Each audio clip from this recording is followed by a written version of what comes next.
Earlier this offseason, the Boston Bruins traded half of their dynamic duo in goal to the Ottawa Senators in a blockbuster trade that saw them get Mark Kostelic and Jonas Korpisalo back in return. Now the other half of the dynamic duo wants $10 million a season to stay in Boston. So today we're asking the big question, is Jeremy Swayman pricing himself out of Boston?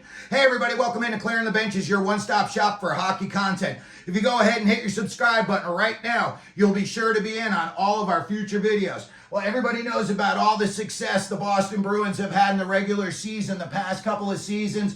We all know about the, dynamic duo. They were all doing the chest bumps together, Ullmark and Swayman after a Bruins victory.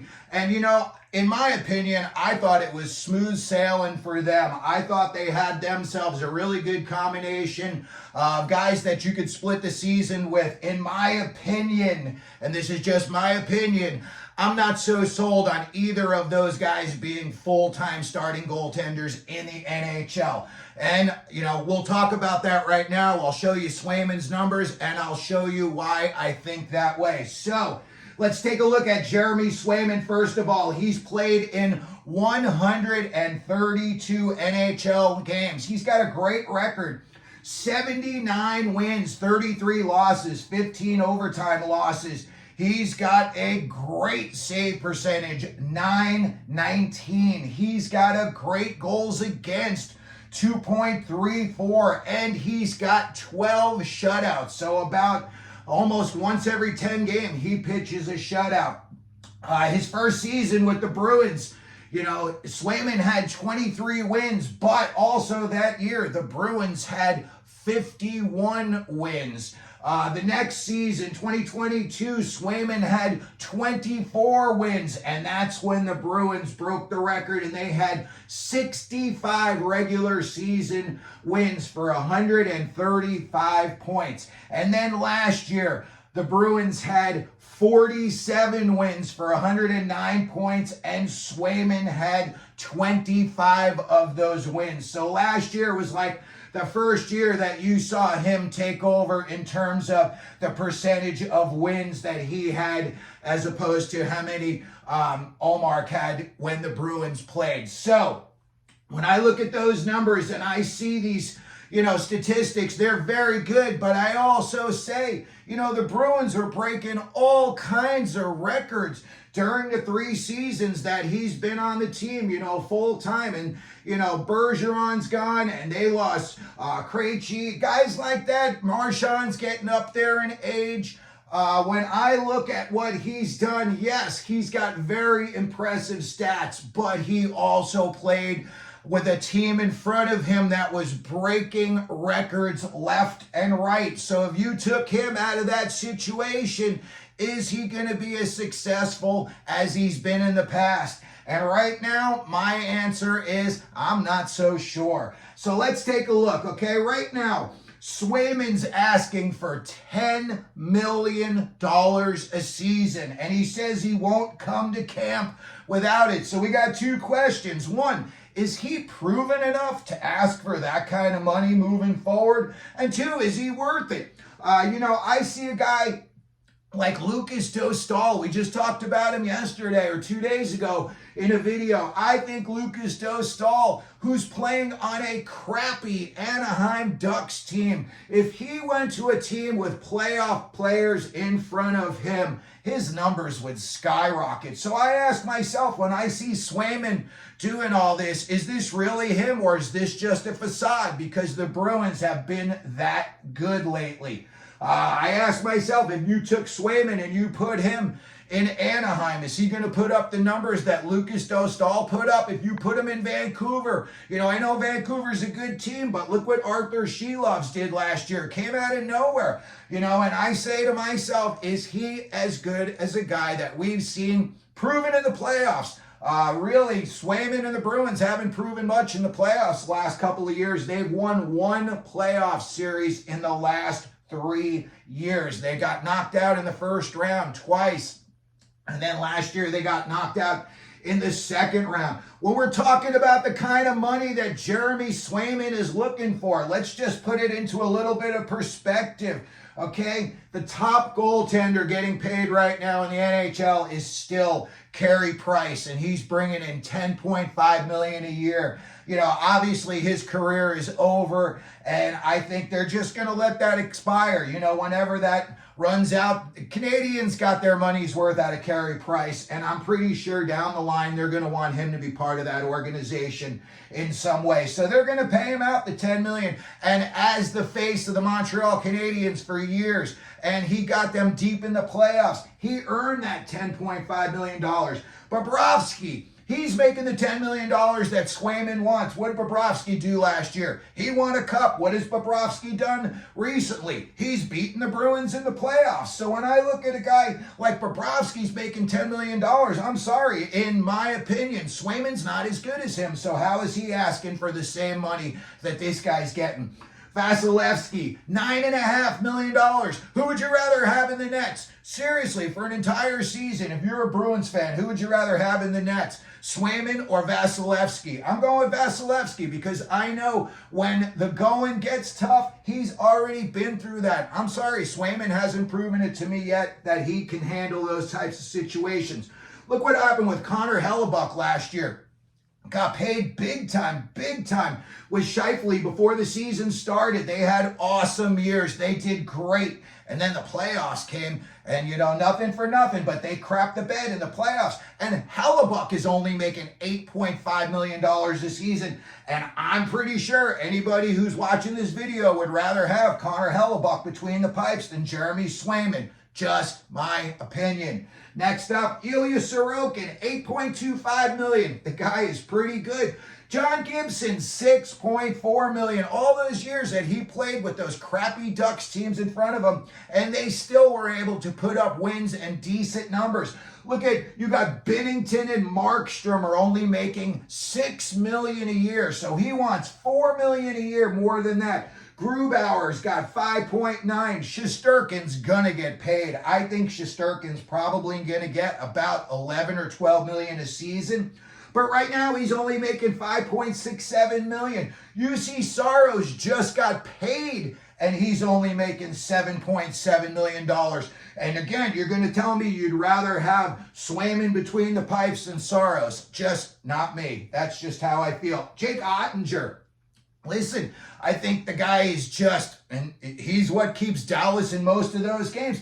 He's only making $4 million a year, and he's a UFA at the year's end. You know, if the Bruins really wanted to stick it to Swayman, you could make a call over to Dallas and see, you know, would they possibly ever give up Ottinger?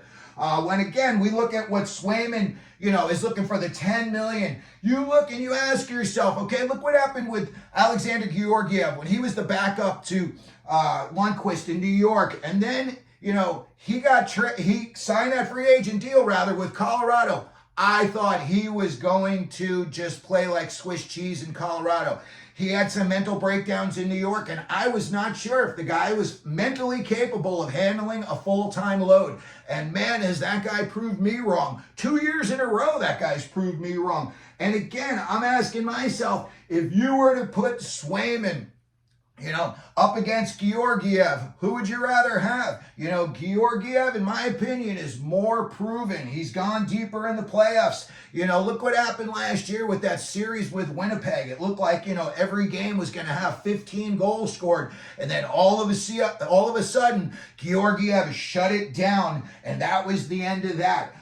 When I look at what could be the holdup, and why the Bruins aren't reaching out to him more and saying, hey, this is where we're at. I think the Bruins are waiting for the New York Rangers to sign Igor Shesterkin and set the market price for a legitimate 1A NHL full-time goaltender. And then they can look and they can say, you ain't Shesterkin, so whatever Shesterkin's making, you're going to make considerably less than that. That's how I would think it's going to go when they have some talks. What are the options?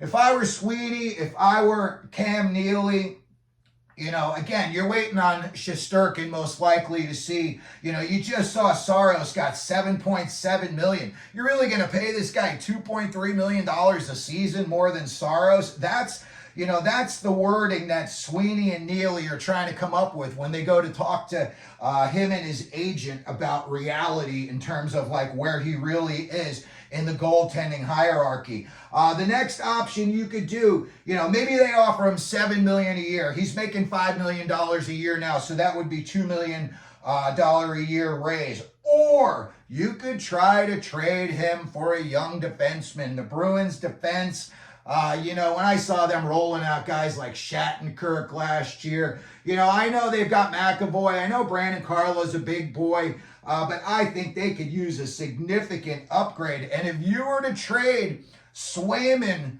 to another team, obviously you'd be trading him to a playoff team that needs a goaltender to put them over the hump.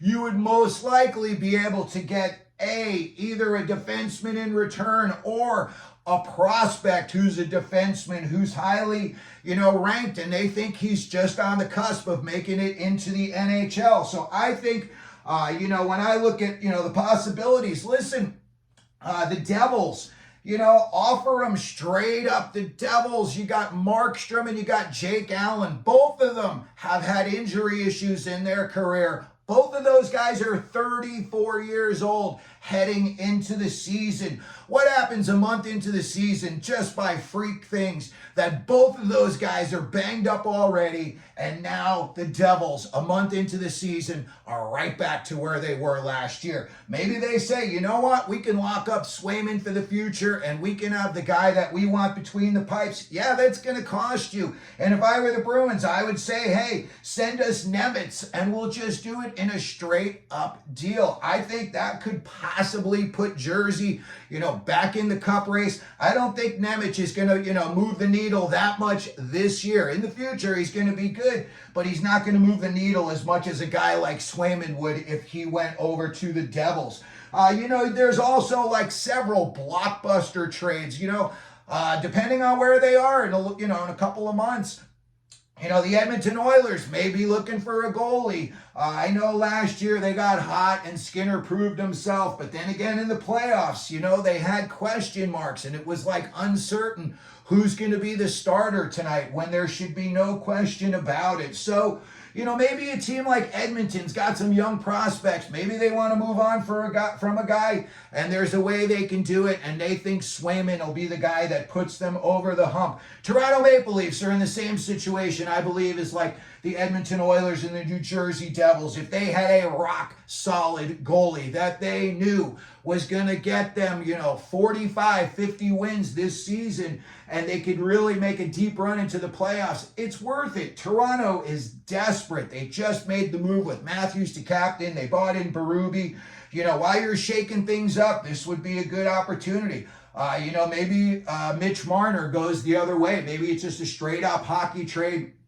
And Marner would become the face of the Bruins. The guy's still got plenty of miles left on him. And I think if you put him in there with, Pastrnak and Marchand, he would really do well. And I think that would be an offensive boost for the Bruins. The other thing that they could do if you're Boston is just a wait and see. And you say, listen, we made you the offers we're going to make you. Now you tell the agent, listen, feel free, you have our permission. Pick up the phone, start trying to work a deal. And if you come back to us with a deal that we think would realistically help our team out, we'll consider it. But until then, you know what? We've got Korpisalo. Korpisalo last year won 21 games with the Ottawa Senators in front of him. Swayman won 25 games with the Bruins in front of him. 4 more wins for Swayman than you had Korpisalo. Now, I know in the past couple of years, Korpisalo's been up and down, hot and cold,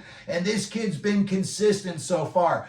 But, it's not like the Bruins are going to say, oh, you're Jeremy Swayman, we're going to kowtow to you. No, they're going to say, dude, call us when you're ready to play. In the meantime, we're throwing Korpisalo out, and maybe they're going to have to, look around the league and see if there's another backup that they feel comfortable with heading into the season. I think, again, teams that would be in the most need of a guy like Swayman, the Devils, you got Markstrom and Allen, 34 years old.